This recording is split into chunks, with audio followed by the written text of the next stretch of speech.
गीता का पहला श्लोक शुरू होता है कि धर्म क्षेत्रे कुरुक्षेत्रे समवेता युत्सव माम का पांडवास्ता किम कुर्वत संजय। पहला वाक्य एक ही वाक्य बोला है धृतराष्ट्र ने, मोह जनित धृतराष्ट्र द्वारा बोला गया पहला वचन है कि मेरे और पांडवों के बीच में क्या चल रहा है संजय, तुम मुझे बताओ। मैं तो यहाँ दूर हस्तिनापुर में बैठा हूँ, कुरुक्षेत्र में क्या चल रहा है यह मेरे, बार बार कह रहा है मेरे और पांडवों के बीच में। और इस गीता का 18वें अध्याय का पूर्णता श्लोक है कि यत्र योगेश्वर कृष्ण तत्र पार्थो गंग तत्र श्री विद्योर्भूति ध्रुवा नीतिर्मति मम। कि जहां गुरु रूपी श्री कृष्ण है और शिष्य रूपी अर्जुन है वहां विजय अवश्य प्राप्त होती है। यह नीति का वचन है, यह नीति का वचन है और यही गुरु शिष्य संबंध का आधार है, सार है। क्या है कि यदि मैं हाथ खड़ा करूं तो आपको थोड़ी शर्म आ जाएगी कि किन किन के घर में गीता है, रामायण है, भागवत है, दुर्गा सप्तशती है, तो आप में से आधे लोगों के हाथ खड़े नहीं हो पाएंगे। पर क्या करो, होने चाहिए कि नहीं होने चाहिए आपके घर में? होने चाहिए। पूजा करने के लिए होने चाहिए, पढ़ने के लिए होने चाहिए? पढ़ने। क्योंकि विद्या ग्रहण करेंगे तो मन को शांति प्राप्त होगी। तुमने मेरे से दीक्षा प्राप्त की है, तुम्हारा कर्तव्य है, तुम्हें आना ही नहीं आना तो चाहिए ही चाहिए था, क्यों नहीं आए? गुरु किसी प्रकार का उलाना नहीं देता। मैं इस व्यास पीठ पर बैठकर स्पष्ट रूप से कह रहा हूं कि गुरु का कार्य प्रेरणा देना है, मार्गदर्शन करना है, उस पथ पर चलना और नहीं चलना यह आपकी स्वतंत्रता है। इसलिए गुरु हमेशा, सदगुरु हमेशा अपने शिष्य को एक स्वतंत्रता का भाव देते हैं कि तू ये कार्य करने में समर्थ है, गाइडेंस मेरी है, मार्गदर्शन मेरा है, तेरे को चलना है, तुझे विजय प्राप्त होगी, तू अपने कार्य में सिद्धि प्राप्त करेगा। और यह स्वतंत्रता का भाव देकर उसे ही कर्मयोगी बनाते हैं, जिससे कि वह समझ सके कि उसने अपने जीवन में विशिष्ट विशिष्ट कार्य संपन्न किए। और गुरु और शिष्य का यह खिंचाव और आकर्षण युगों युगों से चला आ रहा है। जब से सृष्टि बनी है, जिस प्रकार पृथ्वी सूर्य के गुरुत्वाकर्षण से बंधी हुई है, उसी प्रकार शिष्य भी गुरु के आकर्षण से बंधा हुआ है।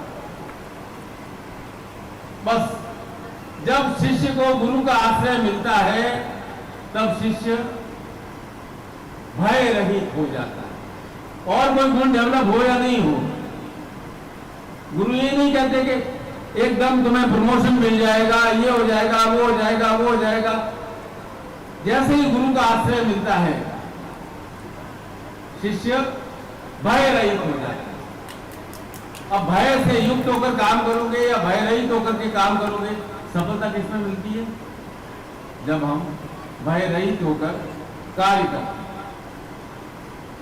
निशंक भाव से कार्य करते हैं, कोई कार्य करने में शंका नहीं रहती है और गुरु का मार्गदर्शन निरंतर प्राप्त होता रहता है। अब आपको बताओ, इस जगत में भय किससे आता है? भय आता है संबंधों से, भय आता है झूठे आडंबर से। इस कारण से मनुष्य धीरे धीरे अपने वास्तविक स्वभाव को भूल जाता है। वो बंधन में बंधा हुआ मनुष्य जान ही नहीं पाता है कि वह वास्तव में है क्या, तो उसे क्या करना है। वो तो बंधनों में बंधा हुआ। कल मैं एक कविता पढ़ रहा था कि जीवन में चलते चलते इतने टुकड़ों में बट गया हूं जीवन में चलते चलते इतने टुकड़ों में बट गया हूं कि मेरे लिए, खुद के लिए कुछ मेरे पास बचा ही नहीं। कितनी दर्द भरी बात है कि मैं जीवन में चलते चलते अपने आप को इतने टुकड़ों मार गया। ये मेरा अधिकार है, वो कहता है ये मेरा अधिकार है, ये मेरा अधिकार है, और आप बढ़ते जाते हो, बढ़ते जाते हो। अरे आप खुद क्या हो? इतने टुकड़ों में बढ़ गया हूं कि मेरे लिए, खुद के लिए, खुद का कुछ बचा ही नहीं है। और तुलना से भय आता है, और मनुष्य का वास्तविक स्वभाव तो भय मुक्त होने पर ही निखरता है। जिस दिन मनुष्य भय से मुक्त हो जाता है, वह संसार में किसी भी बाधा से घबराता नहीं है, और वह अपने कार्य में अवश्य ही पूर्णता प्राप्त करता है। भय और बंधन से रहते रहते वह अपनी वास्तविक शक्ति को पहचान ही नहीं पाता है। इसलिए मनुष्य कहा गया है कि मनुष्य अपनी शक्ति का अपने पूरे जीवन में 1%, आधा % ही प्रयोग लाता है। 99% शक्तियां तो उसकी टुकड़ों टुकड़ों में व्यर्थ ही व्यय हो जाती है।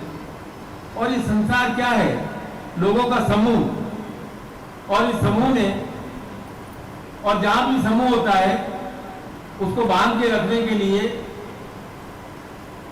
सबसे बड़ा हथियार है भय। भय दबदबा बनाए रखने के लिए सबसे आवश्यक होता है।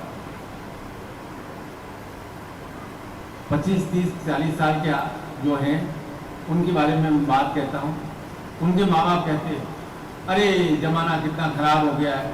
हमारे जमाने में देखो, बाबूजी की साइकिल की घंटी बजती थी और हम रेडियो बंद करके किताब लेकर के बैठ जाते।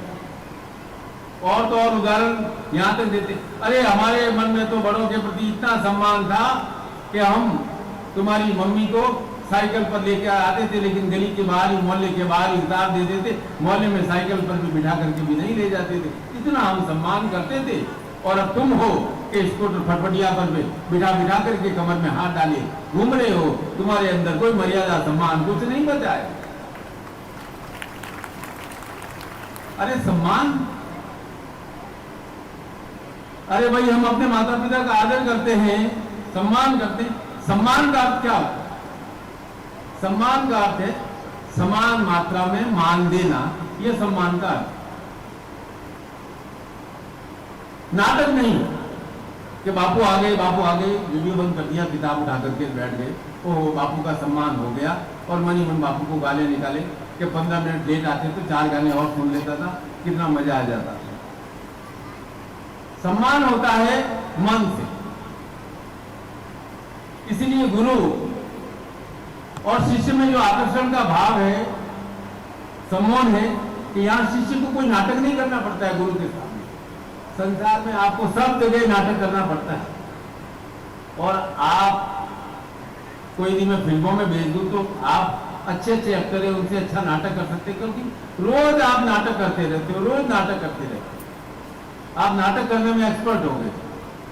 लेकिन गुरु के सामने कोई नाटक नहीं करना पड़ता। वहां आपकी जो स्वाभाविक आपका स्वतंत्रता का भाव है, उसके ऊपर संकट नहीं आता है। गुरु ये नहीं कहते हैं, करे तू प्रेम विवाह कर लेगा तो मेरी नाक कटा देगा, अरे तू नौकरी छोड़ करके व्यापार कर लेगा तो मेरी नाक कटा देगा, हमारी नाक कटा देगा। ये संसार वाले ऐसे उपदेश आपको देते रहते हैं। पता नहीं समाज की नाक कितनी बड़ी है, कितनी बड़ी है, कि आपका कोई व्यवहार है, आपका कोई स्वतंत्र चिंतन है, स्वतंत्र भाव है, उनकी नाक कट जाएगी। पता नहीं उनकी नाक कितनी बार कटती रहती है, कितनी बार जुड़ती रहती है, बार बार। आप कोई भी कार्य करो, अरे क्या कर रहा है, हमारी नाक कटा देगा क्या? अरे भाई मैं मेरा कार्य कर रहा हूं। गुरु ऐसा कुछ नहीं कहते। गुरु कहते हैं मन है तो अवश्य करो। गुरु कहते हैं तुम्हारा मन है तो अवश्य करो। इसीलिए गुरु तुम्हें व्यर्थ के बंधनों से, व्यर्थ के झंझटों से मुक्त कर स्वतंत्रता का भाव देते। गुरु पूर्णिमा है, मन हुआ अटेंड कर लो, नहीं हुआ तो दूर से प्रणाम कर लो। गुरु का ये जो सहज भाव होता है वह शिष्य को खींचता है। जहां आपको सहज भाव मिलेगा वहां आप खींचे चले आओगे, अदरवाइज आप मन से जुड़ोगे नहीं। क्योंकि हमें 1000 प्रकार के मुखौटे ओढ़ने पड़ते हैं।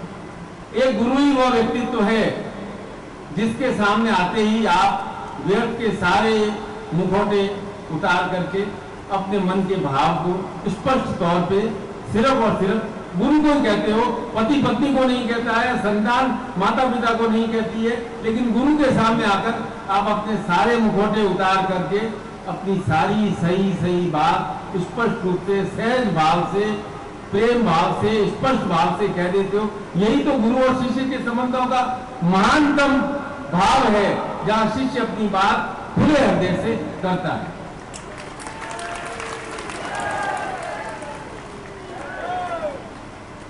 संसार का सबसे बड़ा नाटक क्या है? कोई आपसे पूछता कैसे हो? ठीक। संसार का सबसे बड़ा झूठ है, नाटक है, ठीक नहीं होने पर भी कहना मैं ठीक हूं।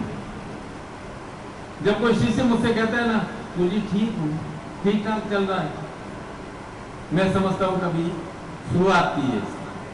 5 मिनट बीतेगा और ये अपनी बात पूरी अंदर की बात खोल करके कहेगा। ये तो भूमिका बांधी कि जी मैं ठीक हूं। तो आप गुरु के पास आते हो, आप कहते हो गुरु जी मैं बहुत बड़ी प्रॉब्लम में हूं, मेरे साथ वाले बहुत प्रोग्रेस कर रहे हैं, मेरी प्रोग्रेस नहीं हो रही है, मेरे अंदर जलन हो रही है, कॉम्प्लेक्स आ रहा है। गुरु ऐसे नहीं कहते कि तुम तुलना करो ही मत, ये तुलना करना, ईर्ष्या करना बिल्कुल गलत है, ऐसा मत करो। गुरु कहते तुम अपने अंदर झांको, तुम्हारे अंदर क्या कमी है उसको तुम दूर करो, तुम्हारा भी प्रोग्रेस हो जाएगा। गुरु अंतर मन में झांकने की प्रेरणा देते हैं, वह शक्ति प्रदान करते हैं जिससे तुम अपने मन के अंदर झांक करके देख सको कि यहाँ क्या भरा हुआ है और क्या कमी है, क्या अच्छाई है और किसको मुझे उबारना है। क्या है कि सारे मनुष्यों में ईर्ष्या आसक्ति का भाव है, उसी प्रकार दया सद्भावना प्रेम का भाव भी। तो आपको मैं कहता हूं कि आप अपने प्रेम आसक्ति ईर्ष्या इन सब का मंथन करो, तो उस मंथन से निकल करके प्रेम दया सद्भावना सब अच्छे भाव है वो आपके अंदर प्रकट होंगे और उसी से आपकी प्रगति होगी, आपके अंदर के सद्गुण डेवलप होंगे। थोड़ा मुश्किल लग रहा है ना मेरी बात मानना? कमल कहां उगता है? कीचड़ में। गुलाब के फूल पे कांटे होते नहीं होते डाली में? सोने को आभूषण बनाने के लिए क्या तपा करके पीटना पड़ता है कि नहीं पीटना पड़ता है? बस ये है कि जगत में प्रॉब्लम है कि अच्छाई का तो सब महिमा मंडन करते हैं और बुराई से भागते हैं। अब देखो मैं आपको व्यासपीठ पर कह रहा हूं बुराई से भागा नहीं जा सकता, ईर्ष्या द्वेष वगैरह तत्वों से भागा नहीं जा सकता। आपके मन में कोई भाव है तो उसे आप एकदम भगा तो नहीं सकते,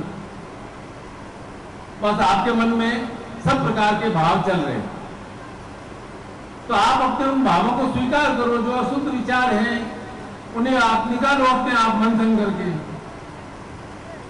यह क्रिया आपके मन में होगी, कब होगी? जब आपको गुरु का आशीर्वाद प्राप्त हो। उसके बिना आप जगत के गए अनुसार चलोगे। जब गुरु का आशीर्वाद प्राप्त होता है तो शिष्य के मन में मंथन प्राप्त होता है। यही है गुरु तत्व। जब शिष्य के भीतर गुरु तत्व स्थापित होने लगता है तो उसके अंदर मंथन की क्रिया का शुभारंभ होता है और जो घृणा द्वेष तुलना के कुविचार हैं वह समाप्त होते हैं और उसके अंदर प्रेम सद्भाव के सद्गुण अपने आप उभरते हैं और उसी से प्रोग्रेस होती है। एक बार क्या हुआ कि एक चित्रकार था, उसके मन में आया कि एक ऐसा चित्र बनाऊं जो बिल्कुल देवता समान दिखता। अभी देवताओं को तो हमने देखा नहीं, किसी ने नहीं देखा कि भाई ऐसे देवता ऐसे दिखते थे। हजारों सालों से चित्र बने आ रहे हैं, तो हमने मान लिया है कि ये देवता का स्वरूप ऐसा होगा। तो उस चित्रकार ने जगह जगह ढूंढा और एक माँ की गोद में बाल बैठा था, मुस्कुरा रहा था,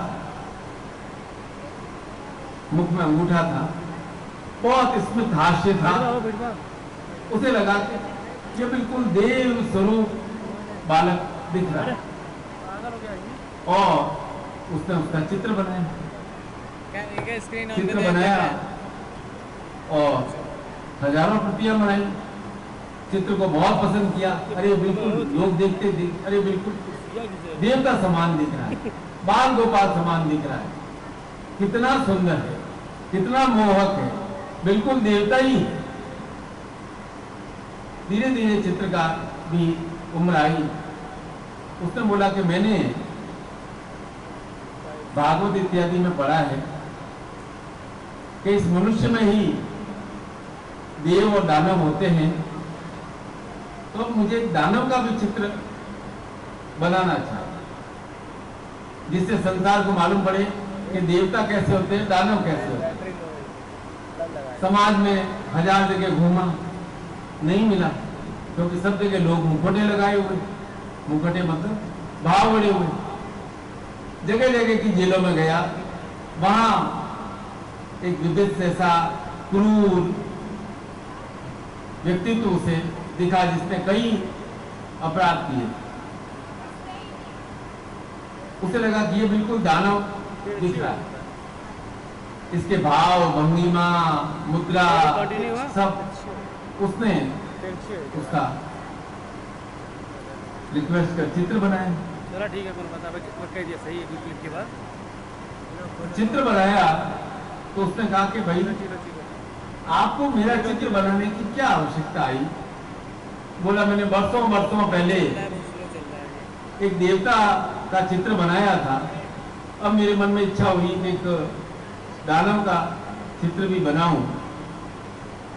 तो उस कैदी ने पूछा कि आपने चित्र बना लिया, उस देवता का चित्र के दर्शन मुझे नहीं कराओगे? तो मैं भी तो देखूं कि वह देवता कैसे होते हैं। तो उसने दूसरे दिन वह चित्र, देवता का जो चित्र बनाया था, वह निकाल कर लाया और उसे दिखाया। उस चित्र को देखते ही वह कैदी फूट फूट करके रोने लगा।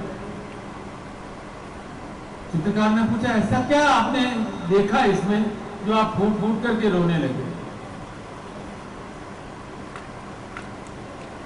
उस कैदी ने कहा कि 40 साल पहले का यह मेरा ही चित्र है।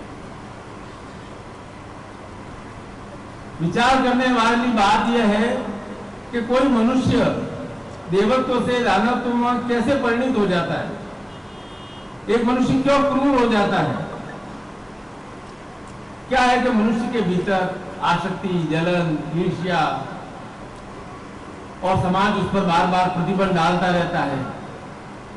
तो नाटक करते करते करते करते उसको लगता है कि यार सब लोग छल कर रहे हैं, छल ही मुझे सिखाया जा रहा है। तो गुरु आकर शिष्य के देवत्व के गुणों को पुनः जागृत करते हैं, उसके ऊपर से उसका मुखौटा उतारते हैं, उसका नाटक उतारते हैं और उसके जो सद्गुण होते हैं उनको प्रकट करने की उन्हें प्रेरणा देते हैं कि तू तेरे सद्गुणों का विकास करेगा तो तू अपने जीवन में आनंद को प्राप्त करेगा, शांति को प्राप्त करेगा और तू देवताओं की श्रेणी में आएगा।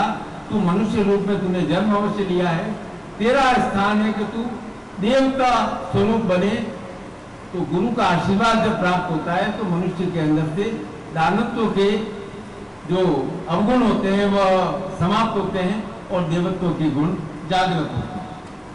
सद्गुरुदेव की सदगुरुदेव की, पूजनीय माता जी की, पूजनीय माता जी की, सिद्धाश्रम साधक परिवार की। ओम हर। क्योंकि जितने कंट्रोल होंगे,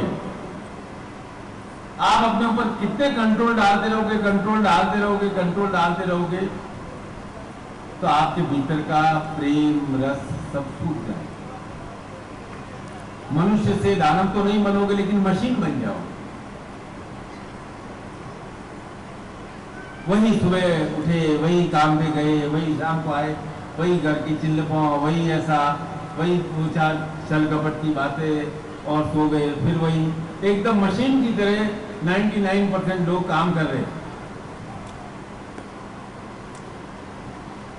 आज गुरु पूर्णिमा का पहला दिन है। आप मुझे बताओ, आप मशीन के रूप में जीवन चला रहे हो या सहज भाव से अपना जीवन चला रहे हो? मशीन के रूप में जीवन चला रहे हो। आज गुरु पूर्णिमा पहले दिन मैं कहता हूं कि परिवर्तन प्रारंभ हो जाएगा जब आप अपना जीवन सहज भाव से अपने सहज गुणों के साथ चलाना प्रारंभ कर दोगे। आप अपने स्वतंत्र चिंतन का शुभारंभ तो करो। संभव है आपके अंदर कमल खिल जाए, संभव है आपके अंदर वह सुगंध व्याप्त हो जाए। हम बैठे हैं अयोध्या में,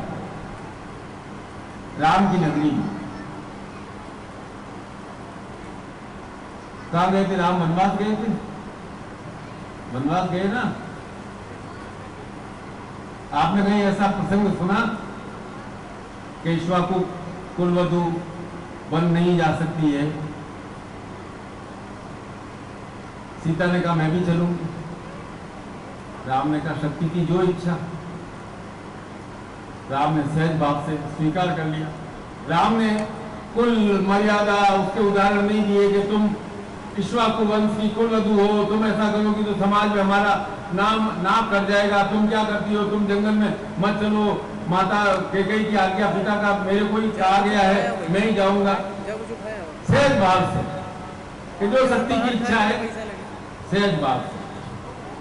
तो शक्ति की इच्छा को सहज भाव से भगवान राम भी सहज भाव से स्वीकार करते हैं। सहज भाव अर्थात न बांधने का भाव, न बंधने का भाव। तो प्रत्येक संबंध में जहां सहज भाव होता है, वे संबंध प्रेममय होते हैं। जहां भी आप बंधन से किसी को बांधने का प्रयास करोगे, वे संबंध कड़क हो जाएंगे, धीरे धीरे टूट जाएंगे। जब भी किसी संबंध भाव में, गुरु पूर्णिमा के अवसर पर मैं कह रहा हूं, स्वतंत्रता होती है, सहजता होती है, तो प्रेम का विकास होता है। नहीं तो क्या होता है कि जो संबंध होते हैं ना, वो बंधन लगने लग जाते हैं।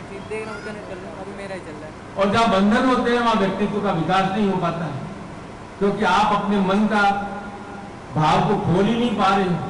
बात छोड़ करके तुम जोधपुर आकर के रह जाओ, दिल्ली आकर के रह जाओ, हिमालय चले जाओ, लेकिन आपका स्वयं का एक स्वतंत्र चिंतन, स्वतंत्र विचार, स्वतंत्र व्यक्तित्व तो होना आवश्यक है कि नहीं है? संबंध की हम बात करते हैं तो राम और हनुमान का एक संबंध है, सबसे प्यारा संबंध। संबंध तो गुरु शिष्य का था, बाद में आपने भक्त और भगवान का संबंध बना लिया। मूल रूप से संबंध तो हनुमान आए और कहा कि मैं आपका शिष्यत्व धारण करना चाहता हूं। राम ने कहा, सहज भाव से स्वीकार करके उसको अपना शिष्य बना लिया। और राम ने आज्ञा, जब साथ साथ रहने लगे, आज्ञा दी कि भाई तुम्हें ये कार्य करना है, सीता खोज करनी। अब आगे की सारी रूपरेखा हनुमान बनाते हैं। क्या आने वाली बाधाएं हैं, सुरता है, क्या है, लंकिनी है कि रागिनी आएगी, क्या आएगा, कौन आएगा, आगे की सारी रूपरेखा हनुमान ही बनाते। राम ने तो कभी नहीं कहा हनुमान को लंका जला देना। कैसी विचित्र बात है ना। तेल भी रावण का, लंका भी रावण का, कपड़ा भी रावण का, और जली किसकी लंका? रावण। तो भाई सारी लंका में हाहाकार था। मंदोदरी थोड़ी समझदार थी, वो रावण को समझाती कि नाथ बरो कीजे ताई सोई, बुद्धि सक बल सकी जीतू जाई सो, तुम्हें रघुपति अंतर कैसा, खनु खत्यो तो दिनकर जैसा। कह रहे नाथ, मैंने नीति वचन सुना है कि बैर उसी से करना चाहिए जिससे बुद्धि और बल से आप जीत सकें। क्या बैर किससे करना चाहिए? जिससे आप बल और बुद्धि से जीत सको। और उन्होंने कहा कि आप में रघुनाथ जी में कैसा अंतर है, जैसा सूर्य और जुगनू में अंतर है, कहां आप उनसे लड़ने के लिए तत्पर हो गए हो, चले गए हो। तो रावण को बात समझ में नहीं आई। राम है सूर्य और हनुमान है राम के शिष्य। अब सोचो, जिनका शिष्य इतना महान है, इतना शक्तिशाली है, उसका गुरु कितना महान होगा, कितना शक्तिशाली। जिसका एक शिष्य पूरी लंका को जला सकता है, समाप्त कर सकता है, उसके गुरु के अंदर ये देखना है क्या बता रहा हूं, कितनी अधिक शक्ति होगी। लेकिन गुरु अपनी मर्यादा में है। वे शिष्य को स्वतंत्रता प्रदान करते हैं कि देख भाई, तू अपनी बुद्धि के अनुसार कार्य कर।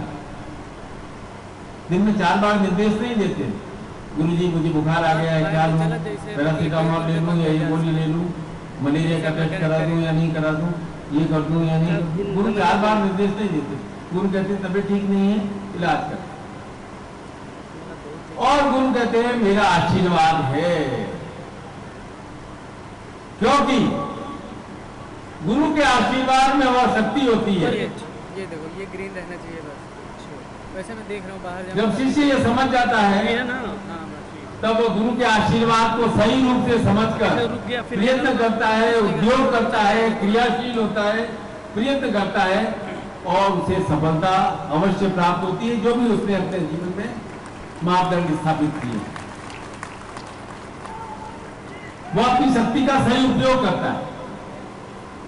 अब शक्ति के भी 2 स्वरूप हैं। एक स्वरूप है मृदु स्वरूप और एक है कठोर स्वरूप। नव दुर्गा के जो भी 9 स्वरूप है, मूल रूप से 2 स्वरूपों में है, मृदु और रौद्र। मात्र रूप में शक्ति है मृदु और रौद्र रूप में है कठोर। अभी दोनों शक्ति के भाव आपके मन के भीतर है। आपके मन के भीतर रौद्र शक्ति भी है, आपके मन के भीतर मधुर शक्ति भी है, मृदु शक्ति भी है। काली भी आपके भीतर है, गौरी भी आपके भीतर है। काली अर्थात जिसका रात पर अधिकार है, गौरी अर्थात जिसका दिन पर अधिकार है। ये दोनों शक्तियां आपके भीतर विद्यमान है और आप शक्ति को प्राप्त करना चाहते हैं, ये बात स्पष्ट है। शक्ति को निरंतर बचाना चाहते हैं जिससे कि आप अपनी उन्नति कर सके। राष्ट्र कुल सभी को शक्तिशाली बनने की कामना रहती है।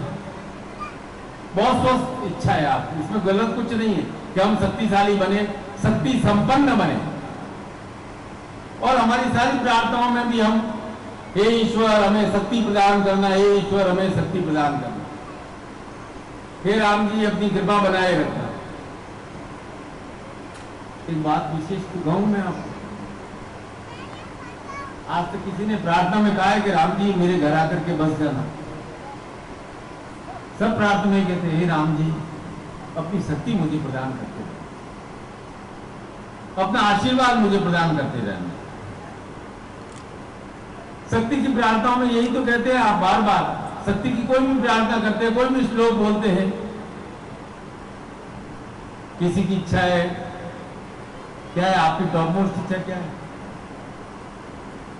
धन प्राप्ति है क्या? सब धनवान बनना चाहते हैं?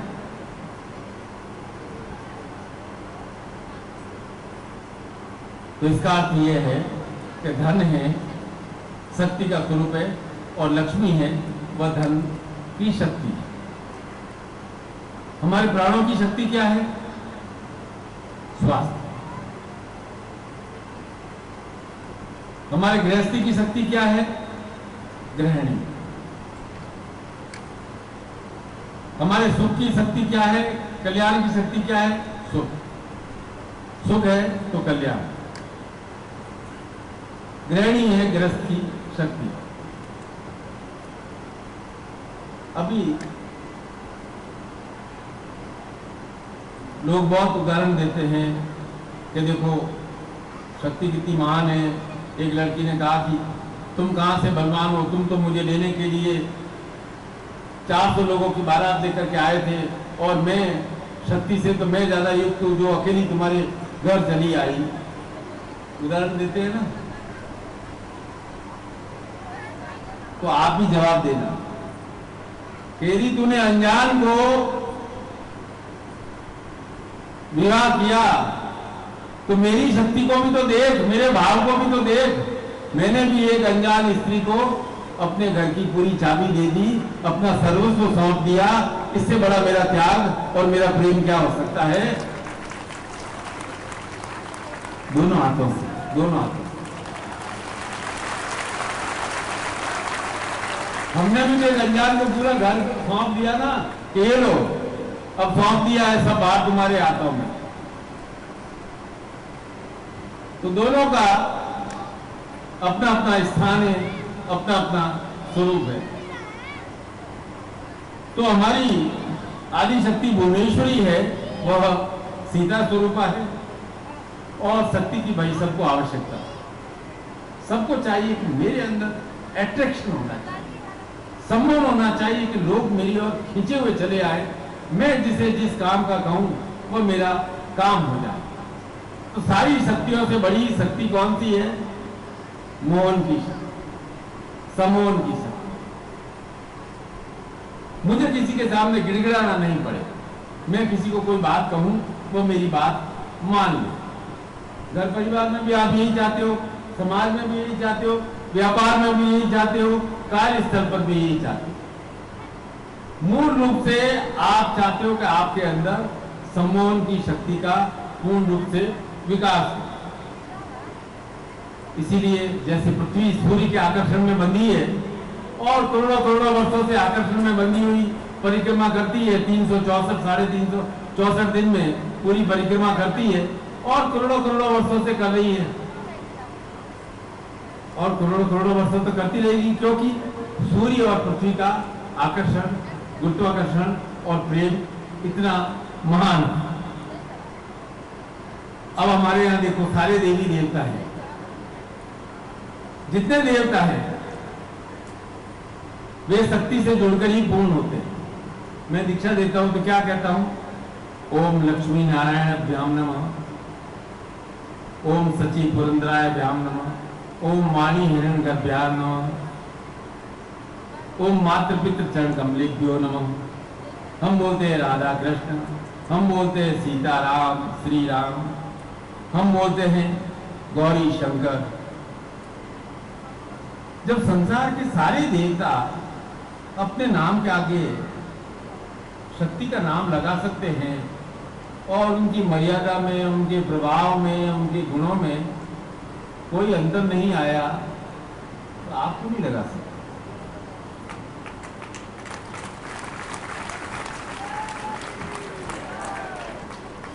देखो स्त्री कितनी महान है, शादी हो जाती है, सपोज प्रतिभा है, गुणवंत सिंह से शादी हो गई। पहले शादी से पहले पिता का नाम लिखती थी, शादी के बाद प्रतिभा गुणवंत सिंह नाम लेने लग गई। वह उस ईश्वरीय परंपरा का निर्वाह कर रही है कि मेरे साथ जो संसार में जगत में मेरा हाथ पकड़ करके चल रहा है उसका नाम मेरे साथ सदैव संयुक्त रहना चाहिए। आप में है क्या इतनी हिम्मत कि आप अपनी पत्नी का नाम पहले लिख सको? है हिम्मत? देवताओं का नाम लिखते, ओम गौरी शंकर, गौरी शंकर प्रणाम, हे जय सिया राम, जय सिया राम, सीताराम सीताराम। बाधा क्या है इसमें?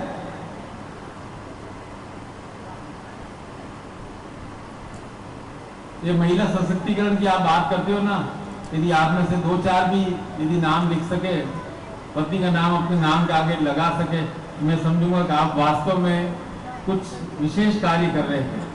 संसार से डरते नहीं है आप अपनी पत्नी को वास्तव में सम्मान देते हैं। हो पाएगा क्या? मुश्किल है ना, नहीं हो पाएगा ना। पर पत्नी से आप इच्छा जरूर रखते हो, मेरा नाम तेरे नाम के पीछे जरूर लगाना। क्या सशक्तिकरण है, स्वयं का होना चाहिए। आपकी शक्ति का कभी बिखराव न हो, आपकी शक्ति संगठित रहे, आपकी शक्ति का उचित प्रवाह रहे। एक लकड़हारा जंगल में गया, उसकी लकड़ी कुल्हाड़ी की टूट गई, दूसरी लकड़ी चाहिए 3 फुट की। उसने पेड़ों से कहा कि भाई एक 3 फुट की लकड़ी दे दो।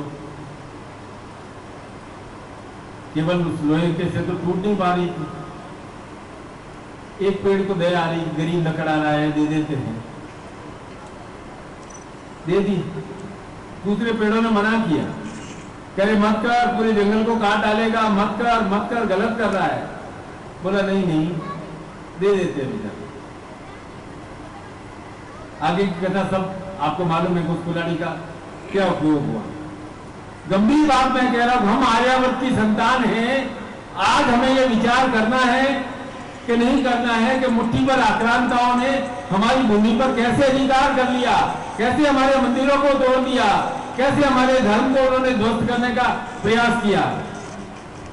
क्योंकि कुछ लोगों ने उस कुल्हाड़ी से गठबंधन कर लिया था और उसका विनाश का परिणाम पूरे जंगल को भोगना पड़ा। लेकिन हमारा सनातन धर्म इतना सुदृढ़ है कि इतने आक्रांताओं का भी कोई प्रभाव नहीं पड़ा। जो अपने समूह की सलाह नहीं मानता है, अपने संगठन की सलाह नहीं मानता है, तो पूरे समाज के लिए विनाश के द्वार खोल देता है। मुझे तो गर्व है आप जैसे शिष्यों पर, जो सनातन धर्म का परचम फहराए हुए अपने समाज में क्रियाशील है कि हाँ हम सनातन धर्म है, हमारा धर्म सनातन धर्म है। हमें अपने धर्म पर, अपने देवी देवताओं पर, अपने राम पर, अपने कृष्ण पर, अपने सारे देवताओं पर, हमारे 33 करोड़ सब पे हमें गर्व है। उसका आप प्रत्यक्ष प्रमाण हो। सतगुरुदेव की, सतगुरुदेव की, सतगुरुदेव की, पूजनीय माता जी की, पूजनीय माता जी की, सिद्धाश्रम साधक परिवार की। ओम हर हर। सशक्तिकरण का अर्थ क्या है? सशक्तिकरण का अर्थ है अपने जीवन में अपनी बुद्धि और प्राण शक्ति को दृढ़ करना। आपके जीवन में है दुर्गा है बुद्धि स्वरूप और गौरी राधा है प्राण स्वरूप। अर्थात अपने भीतर की शक्तियों को तीव्र करना है, उन्हें जागृत करना है। जब काली रूप में, महाकाली रूप में आपके भीतर दुर्गा जागृत हो जाती है, दुर्गा जब जागृत हो जाती है तो दुर्गा सप्तशती आपने पढ़ा होगा, राक्षसों का विनाश कर लिया। राक्षसों से डर नहीं लगता है। जो देवता घबरा रहे थे कि राक्षस पूरे भूमंडल पर अधिकार कर लिया, हमारा क्या होगा, लेकिन जैसे ही काली आई सारे राक्षसों को छिन्न भिन्न कर दिया, समाप्त कर दिया। अर्थात जैसे ही आपके भीतर मां काली की शक्ति जागृत होती है, आप अपनी बुद्धि से अपनी बाधाओं का शमन करने में समर्थ हो जाते हैं।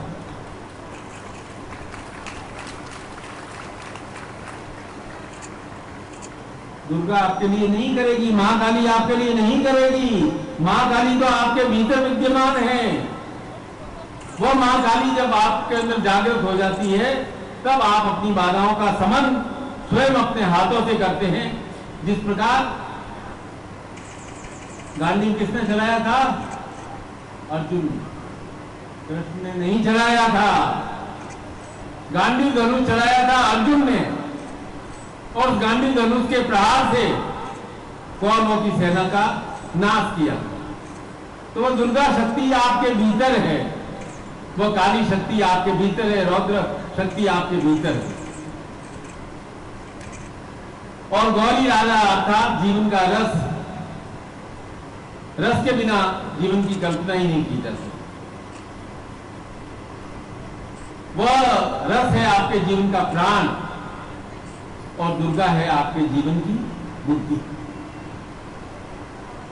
रस भी चाहिए अर्थात प्राणों का संचालन भी चाहिए और हम बाधाओं का समन भी कर सकें। बाधाओं पर विजय आपकी बुद्धि दिलाएगी और कोई नहीं दिला सकता। और प्राणों को सबल आपको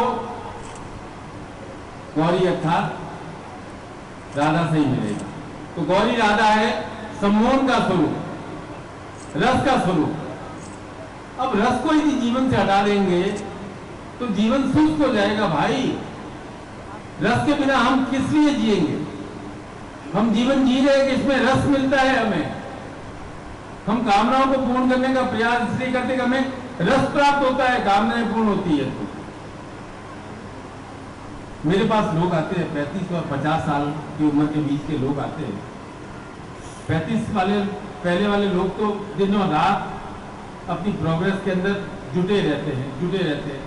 मुझे ये पोजीशन करनी है। 35-40 साल के होते हैं तो उनका व्यापार भी एस्टेब्लिश हो जाता है, जॉब भी थोड़ी एस्टेब्लिश हो जाती है।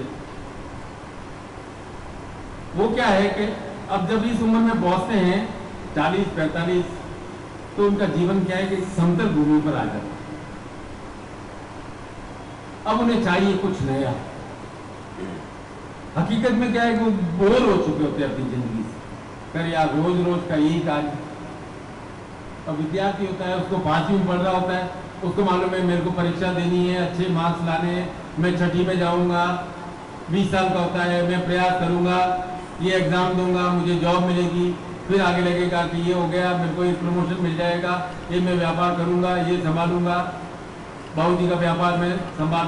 लेकिन 45 तक आते आते वो जिंदगी की एक समतल भूमि पर आ जाता है। अब जो रसहीन साधक है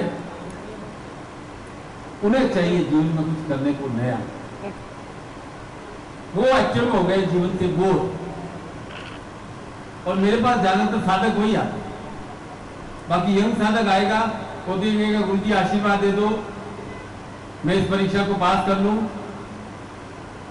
40 साल के 45 साल के लोग आते हैं, वो थोड़े बोर होते हैं क्योंकि उनके जीवन में वही रूटीन चल रहा होता है, कुछ नया नहीं चल रहा होता। अब वो साधक जिद करता है गुरु जी कुछ साधना बता।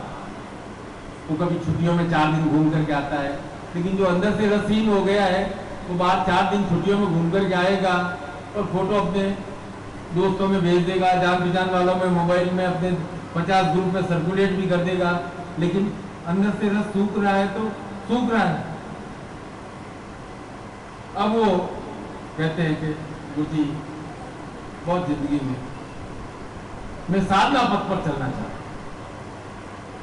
मैंने कहा बहुत अच्छी बात है, मैं सिद्धि प्राप्त करना चाहता हूं। मैंने कहा इतनी तो सिद्धि प्राप्त की है तूने पढ़ाई की, तूने नौकरी कर रहा है, तूने घर गृहस्थी की, तूने बच्चे पैदा किए, तूने घर बनाया, ये तूने तो सिद्धि तो प्राप्त की है। बोले नहीं, जो किताबों में सिद्धि है वो सिद्धि प्राप्त करना चाहता हूं। तब मैंने आजकल उनसे पूछना बंद कर दिया। मैं एकदम वो प्रश्न पूछते गुरु जी मुझे सिद्धि प्राप्त करनी है, तो मैं समझ जाता हूँ कि ये जिंदगी में रस से थोड़ा विहीन हो गया है, इसके जीवन का रस सूख रहा है, तो ये कोई नया आधार चाहिए इसे। मैं पूछता हूँ तुम्हारी हॉबी क्या है? बोला हॉबी क्या होता है? मैंने कहा भाई तुम्हारा शौक क्या है? गया खाना खाने, भैया हमसे मिले थे। बोला मेरा शौक, बोले कैमरामैन से जाके मिलो, नीरज ने मंत्र जप नहीं जो सफेद शर्ट पहने थे, जो लाइव चला लाइव वाले दूसरे लोग तो बोले कैमरामैन से जाके बोलो नीरज। अभी हमसे आज मैं गुरु पूर्णिमा के अवसर पर स्पष्ट रूप से कह रहा हूँ कि मंत्र जब हॉबी नहीं होती है, मंत्र जब आपका शौक नहीं है, वह मंत्र कैसे फलित होगा जब आपको मालाओं की संख्या रट गई है? कि गुरु जी ने कहा है 4 माला मंत्र जब करनी है तो ये 1 माला कंप्लीट हुई, और ये दूसरी माला कंप्लीट हुई, ये तीसरी माला कंप्लीट हुई, चौथी माला। हमारा मेन मतलब इसे इनसे मिल के देखो कि रस जो के चला साथ रहा तो लाइन है तीन वो क्या है खाना माला फेरत जुग बया फिरार मन का फेर कर का मन का डाल दे मन का यार बहुत लिखे हैं। मन का फेर। अरे भाई मन से फेरो ना, अब यार हाथ में माला है, ध्यान जा रहा है कहीं हमारे और। बुलाएंगे ठीक मंत्र जब है तो मन से होना चाहिए। इतने आनंद मग्न हो जाएं कि आपको उस समय का ध्यान ही नहीं रहे। है? भर गया ना? क्या है आपकी हॉबी? क्या है, क्या है तुम्हारी हॉबी? तुम तो मत बोलो, तुम तो यंग हो, मैं तो 50 साल। चश्मे वाले बाबू जी, आपकी हॉबी क्या है? हॉबी बताओ। पानी हैं? खड़े होकर के बोलो ना, क्या हॉबी है आपकी?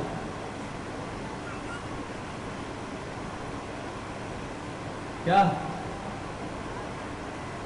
अरे कोई तो शौक होगा, गाने का शौक होगा, कोई म्यूजिक बनाने का शौक होगा, कोई भाषण देने का शौक होगा, कोई लिखने का शौक होगा, कोई पेंटिंग का शौक होगा, कोई गढ़ाई का शौक होगा, कोई तो शौक होगा। कोई तो ऐसा है कि जिसको करते हुए आप मस्त हो जाते हो, भूल जाते हो, हैं?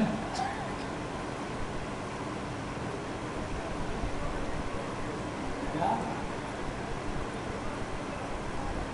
क्या शौक है?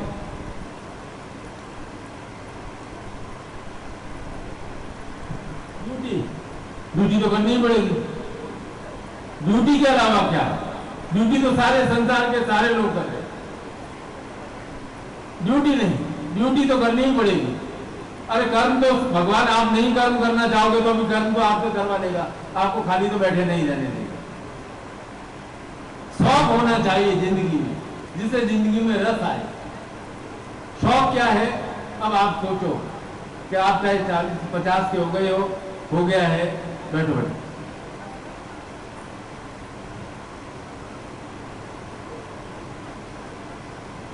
गाने का शौक होना चाहिए, चलने का शौक होना चाहिए, और कोई शौक होना चाहिए, कुछ लिखने का शौक होना चाहिए, कुछ नई नई किताबें पढ़ने का शौक होना चाहिए कि आप समय भूल जाओ। ऐसा है कि ये मंत्र जब साधना है, रस पाने का तरीका नहीं है भैया। बहुत गुरु पूर्णिमा में स्पष्ट बात कह रहा हूं, आप रस से युक्त होंगे तो आपके मंत्र जब, आपकी साधना सहज सरल रूप से सिद्ध होगी। आप भीतर रस से सूखे हुए हो और ऊपर से माला फेर रहे हो, मंत्र जब कर रहे हो, तो साधना में सफलता नहीं मिलेगी। अंदर रस का प्रवाह निरंतर और निरंतर होना चाहिए। जीवन में निरंतर और निरंतर आनंद अंदर के रस से ही प्राप्त होता है। सदगुरुदेव की, सदगुरुदेव की, सदगुरुदेव की। ओम महाराज। जितना रस आप अपने प्राण के नजदीक अनुभव करोगे, उतनी तेज गति से वह रस बाहर आएगा। रस होता है ना, तो चेहरे हो जाता। बॉर्नविटा खाने से चेहरे पर ओझ नहीं आता है, 2 गिलास दूध पीने से चेहरे पे ओझ नहीं आता है। मैंने 50 साल से दूध पिया ही नहीं।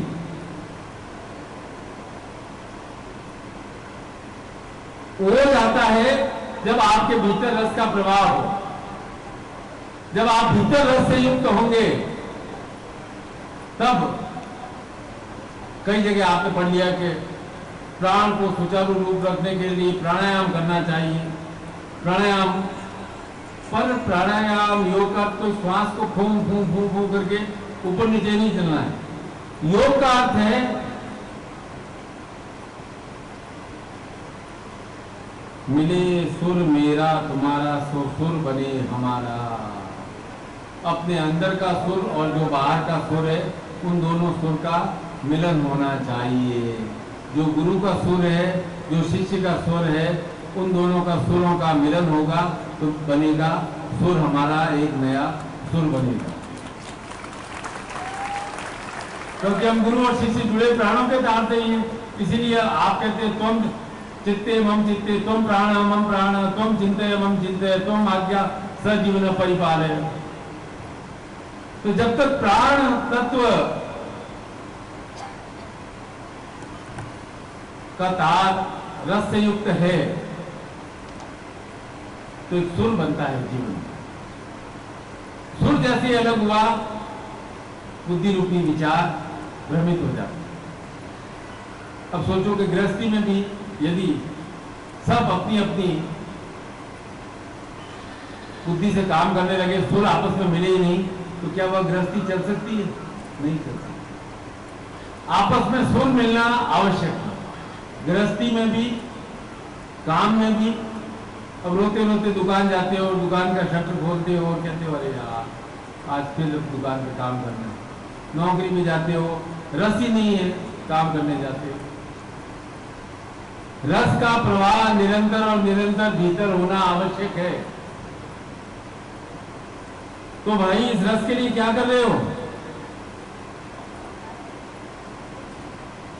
महाकाली की साधना कर ली आपने, अपनी बुद्धि को तीव्र कर लिया, असंभव को भी संभव कर लिया और आपने हजारों कार्य संपन्न किए हैं। वही महाकाली का शक्तिपात भी होगा आज। लेकिन मैं पूछता हूं कि आपके अंदर की रस शक्ति कहां है? और रस को बचाने के लिए शौर्य आवश्यक है। शौर्यवान ही रस का अधिपति बन सकता है। भगवान शिव को रसेश्वर कहा गया है क्योंकि उनके पास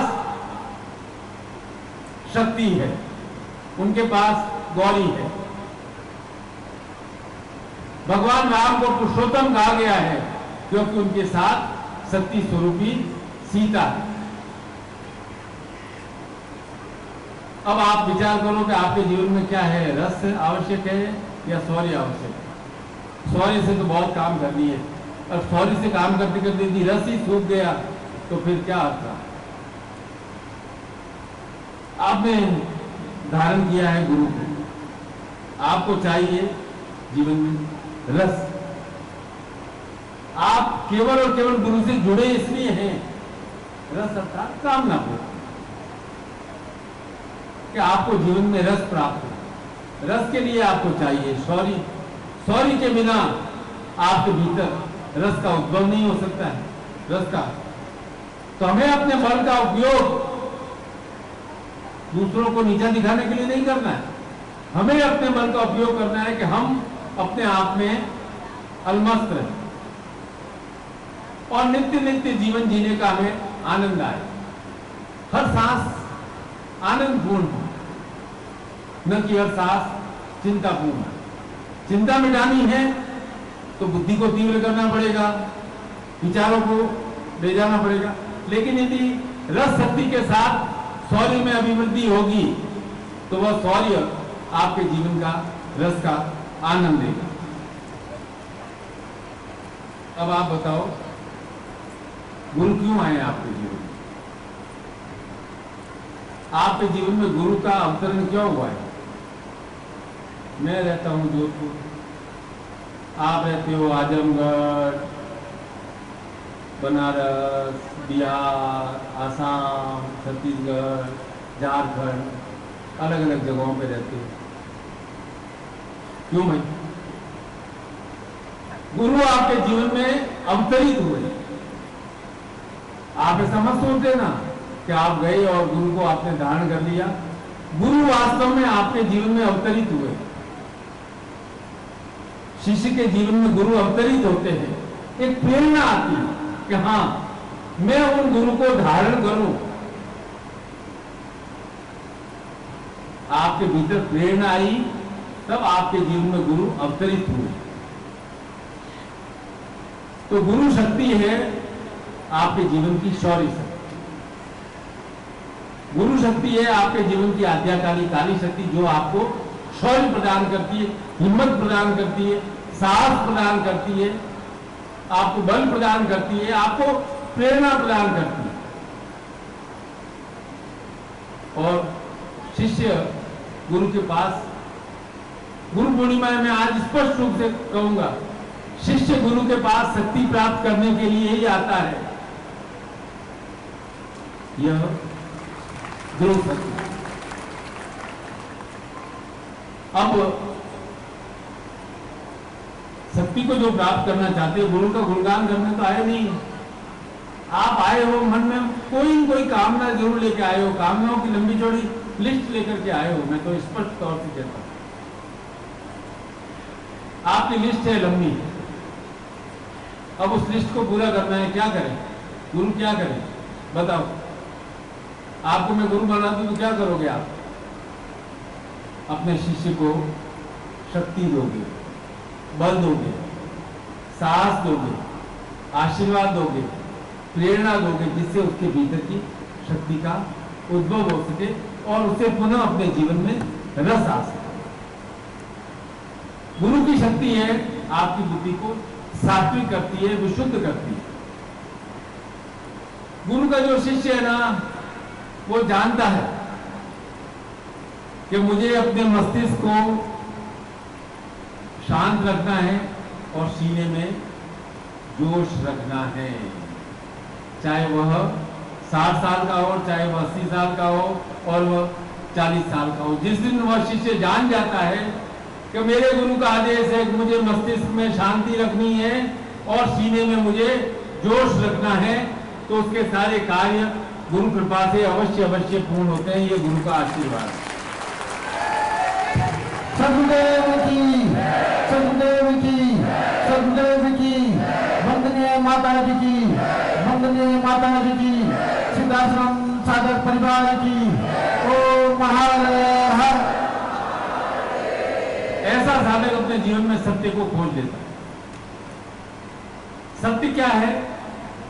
एक बात नोट कर लेना, मेरे जीवन में सब कुछ है, यह सबसे बड़ा सत्य है, लेकिन हम इस सत्य को मानने को तैयार नहीं होते।